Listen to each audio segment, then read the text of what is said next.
Anong business yung pwede mong simulan ngayong year 2026? Okay? I highly recommend magbigasan business ka. Okay? Bakit bigasan business? Ito kasi yung malit lang yung kapital, hindi mo kailangan ng pwesto, kahit nasa bahay ka lang, okay na. Sino yung mga target market mo?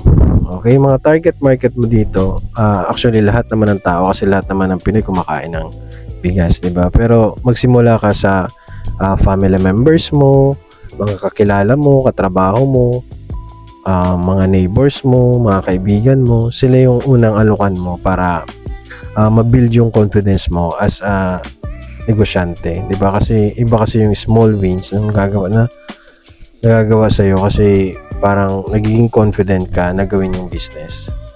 Okay? Ang maganda pa sa bigasan business, hindi mo kailangan ng malaking kapital. Okay, pwede ka magsimula kahit sa 3 variants lang. Okay, meron kang sinandoming, meron kang dinorado, meron kang premium rice. Okay? So, bakit 3 variant? Kasi yung unang variant para sa yung affordable. Yung pangalawa naman para sa mga average na kayang mas magandang rice na variant. Yung pangatlo naman, yung premium rice, yun yung sa mga mahilig sa masasarap talagang rice. Okay? And then, every one sack, pwede mong patubuan ng 100 to 150 pesos. And then, mas maganda niyan, meron ka din mga 5 kilo sacks. 5 kilos, 10 kilos, yun, mga fast moving yun. Okay?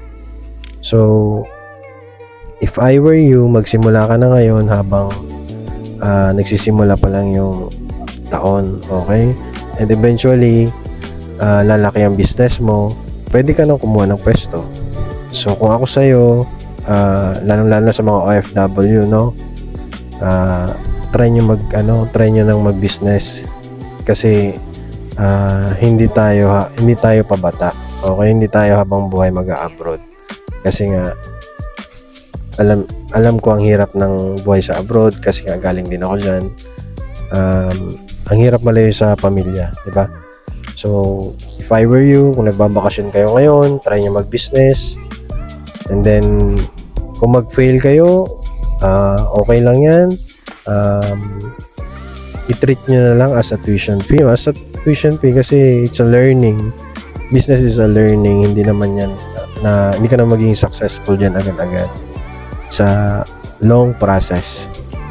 Okay? So, yun. Wala namang negosyanteng naging mayaman agad. Okay? So, tuloy-tuloy mo lang.